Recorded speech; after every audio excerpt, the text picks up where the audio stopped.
Welcome, and thank you for tuning in. You're listening to the Beyond 50 radio program. I'm Daniel Davis.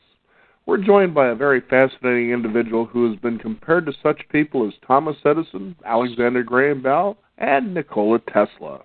His work has been described as that of Nobel caliber with the far-reaching ramifications in such fields as law enforcement, business, and psychology. And if you can consider way back in the day some of the interesting ramifications of things such as the heavy metal group Judas Priest or perhaps the Beatles and their White Album, in which it was convinced that when the album was played backwards that you would hear these hidden meanings in reverse. Well, joining us here on the Beyond 50 radio program today, that special guest, his book is A New Theory About Language. I'd like to welcome to the Beyond 50 radio program today our guest, David Oates, who's going to be talking with us about this technology known as reverse speech. David, thank you for joining us here on the program today. Oh, thank you very much for having me. I appreciate it. Now, this journey for you was quite an interesting one. It started back in the early 1980s, I understand.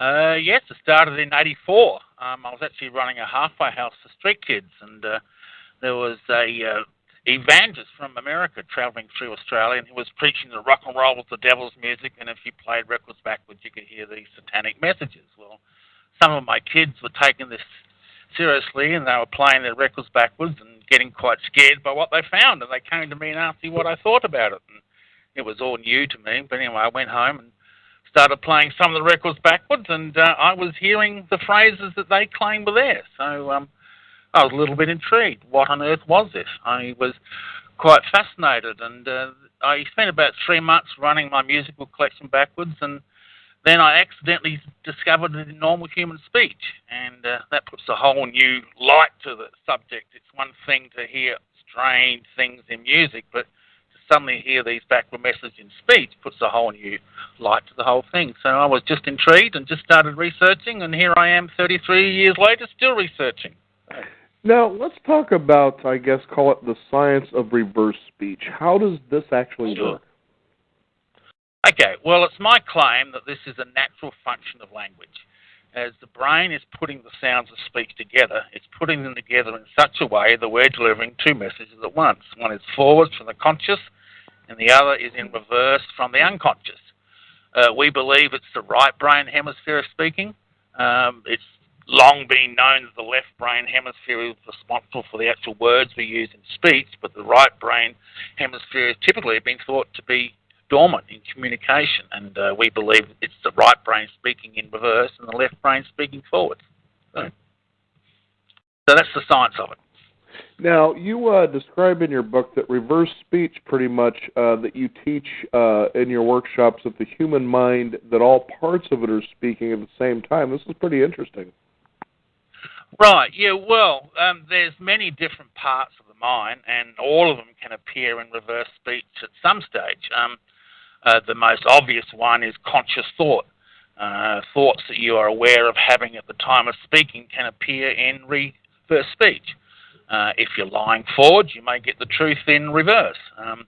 If you meet someone and you don't like them, you may run it backwards and hear that exact phrase. That's the conscious mind speaking. Then it comes down to the level of the subconscious, which taps into hidden memories, physical disease.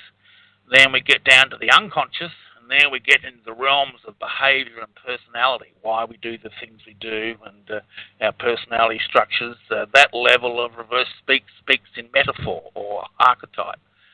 Then deeper still, we have the collective unconscious, where we're tapping into a universal form of language. The collective unconscious reversals are fairly rare. I don't find them very often, but they do occur.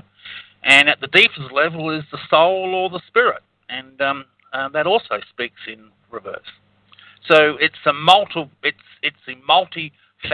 nature of consciousness that we're hearing in reverse speech. Now, I remember when I was first sort of introduced to something like this, it was through the works of one Eldon Taylor in his book. Oh, yeah. What was it? Mind Programming, I think it was.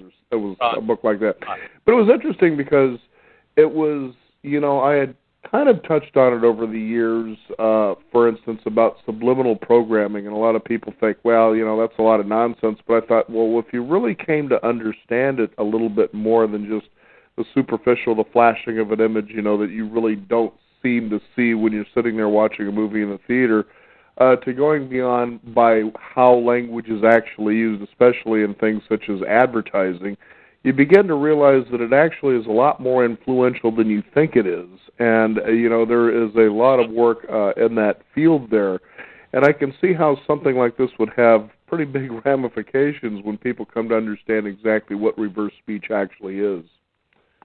Oh, and that's quite true. It's probably one of the most greatest undiscovered technologies of the 21st century, I would say. It's still relatively obscure, which is a shame, really, because it's quite an amazing process.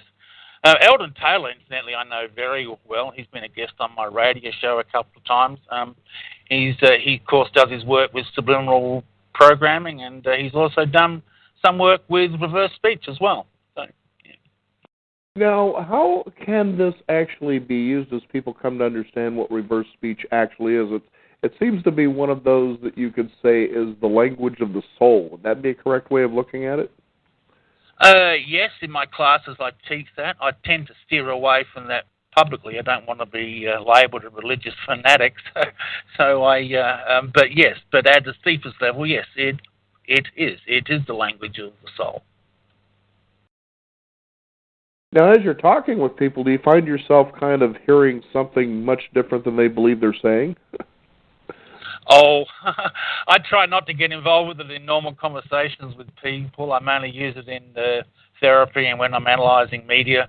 Although, as a side benefit of doing reverse speech, my intuition has become far greatly sharpened, and I have a fairly good idea where people are coming from when I first meet them. But that's the side benefit to my research. But reverse speech itself is a communication process. We're hearing the reversals of each other all the time, recognizing as human intuition, or that gut feeling that there's more to what someone is saying. Because I remember in the work of Eldon Taylor, he was talking about how he was, I guess, with the FBI, and he was really involved with lie detection. And he says it's really interesting how obvious it becomes when you understand the nature as well as the science behind that it's pretty difficult for somebody to actually lie to you, I guess. It's very difficult for someone to lie to you. I do have people try, but I normally get them. In reverse speech. Yeah. So in that sense, on the conscious level, anyway, it's the ultimate truth detector. Where the polygraph ends is where reverse speech begins, because reverse speech will not only tell you whether they're telling a lie or not, it will tell you a whole bunch of other information as well, why they're telling the lie, what their motives are, what the hidden agenda is. So it's a real detailed look into the unconscious. Now, you give a lot of examples of reverse speech, especially, with people that a lot of people would be familiar with. For instance, we've got Donald Rumsfeld in the book, former President Bill Clinton. It goes on and on. Yeah. And it's really interesting now. It's that clear when you play what they say in reverse that you actually get a clear, I guess, speech pattern, don't you? Oh yeah, it is quite clear. And let me give you a couple of examples. This is the politician Bob Dole resigning from the. Oops, hang on, my software just froze up. Try that one again.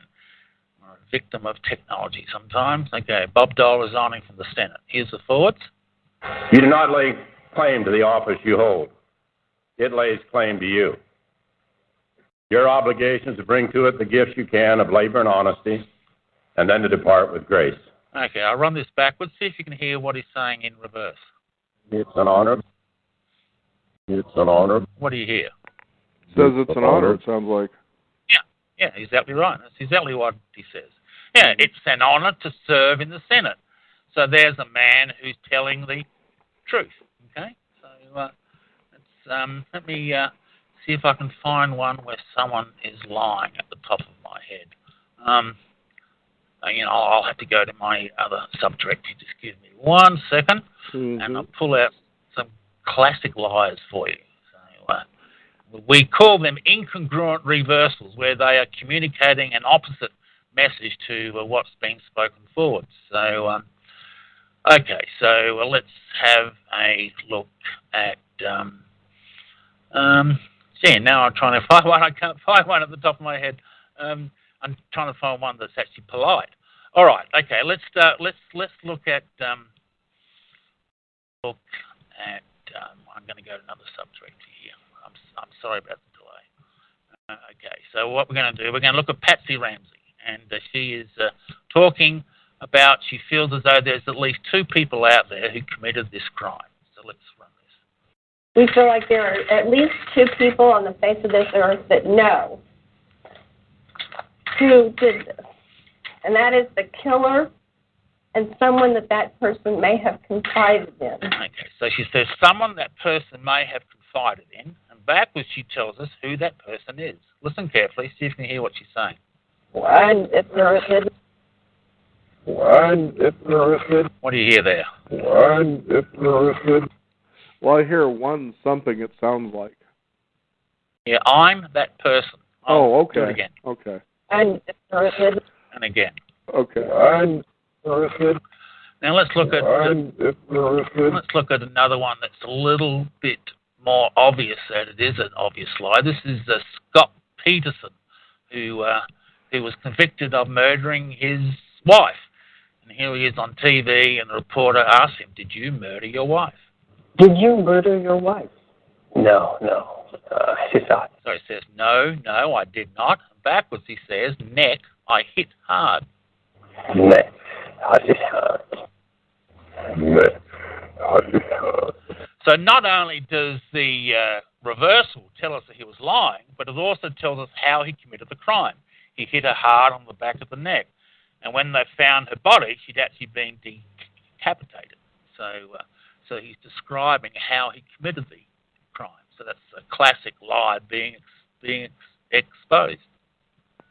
You know, it's interesting to listen to this. It kind of has an eerie feeling to it, as though you're kind of in one of those houses that have been abandoned for years and you're searching for ghosts. Yeah. Yes, it does sort of have that sound to it, I must admit. Mm-hmm. Yeah, let's play an interesting one on Hillary Clinton. Here she is. How about her whole debate? Okay, so here we go. And you know what? It also matters when he makes fun of people with disabilities. Calls women pigs. And then she says, and I'll scam you. And I'll scam you. And I'll scam you. And again. And I'll scam you. And that was the theme throughout her whole campaign, was the lies and scams and cons. So it's not surprising she didn't win, because people would have perceived that and responded accordingly. Does that make sense? Yeah, it does, and I'll tell you why. Especially going back to, for instance, Eldon Taylor's work, and again, we actually had him on the program, and it was really interesting because more than anything, you start waking up and looking around and realizing, okay, well, if what he's saying is true, how prevalent is all this? And it was really interesting because, for instance, like they were talking about a time when, I'm trying to remember who was running for president. I think it could have been Ronald Reagan at the time, but they were talking about how Peter Jennings, the ABC newscaster, every time he would say Ronald Reagan's name, he would smile a little bit. Whereas the other candidate running against him at the time, he didn't. And they said that was the one that actually gained audience approval, was Ronald Reagan, because there was that subtle smile.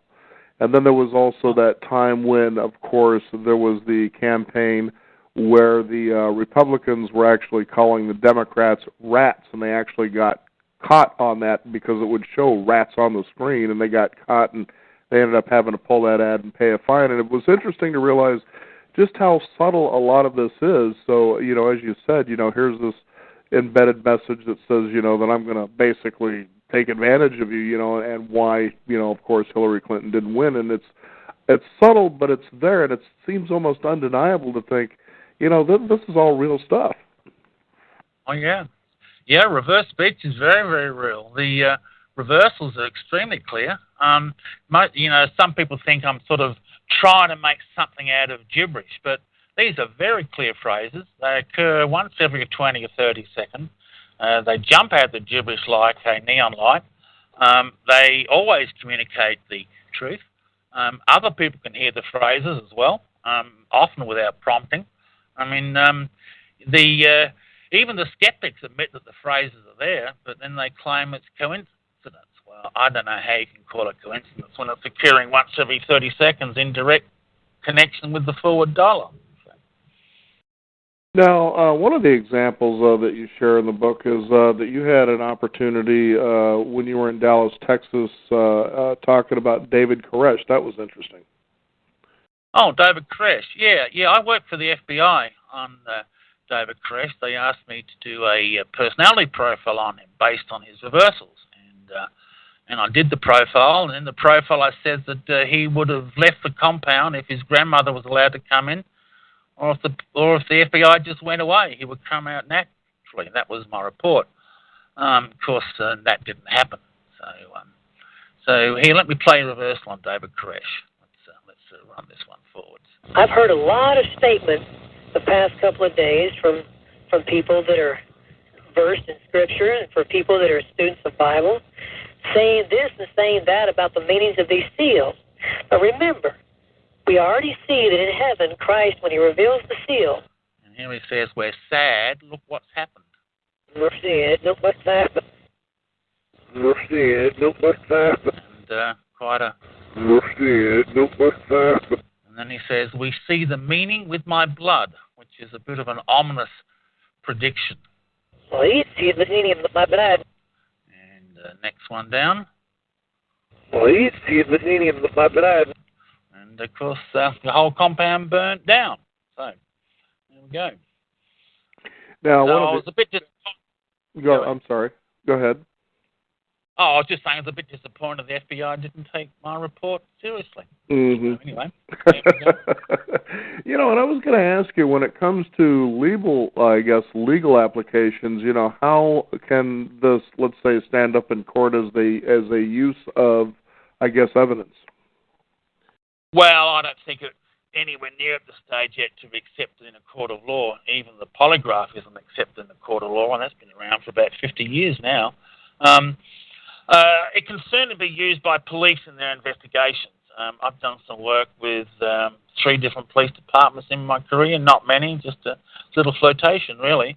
And all the cases I worked on have revealed significant clues where evidence is located, the name of suspects in crime, and they've all turned out to be valid. A case I worked on in Australia with the Australian police that was subsequently verified by a reporter who was checking into my stories.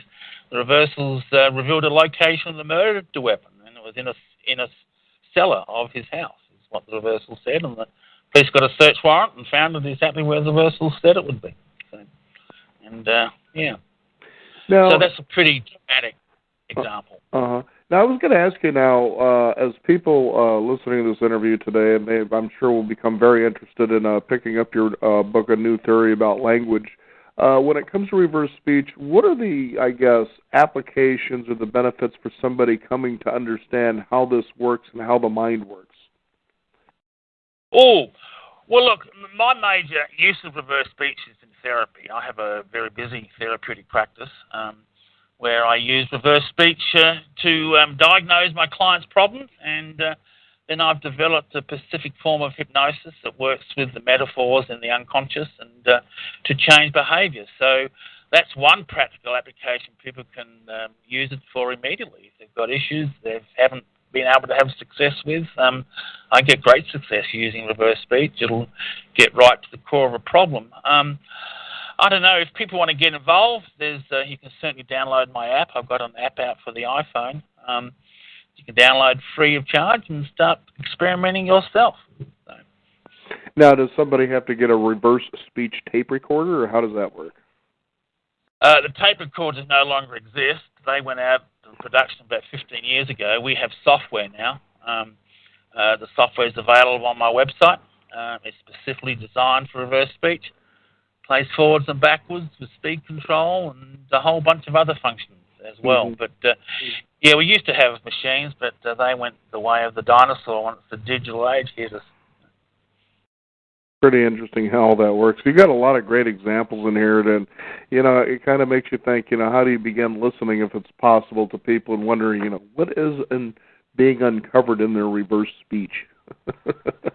Oh, It's actually quite difficult to do your own reversals. I actually advise my students not to do their own reversals.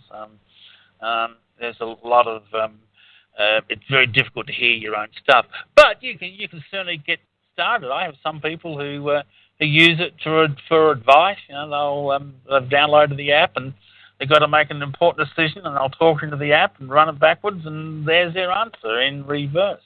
So yes, so it does have its applications, and people can start fiddling with it immediately for simple things. But if you're going into complex behavioural problems, it's best to get it done by a professional.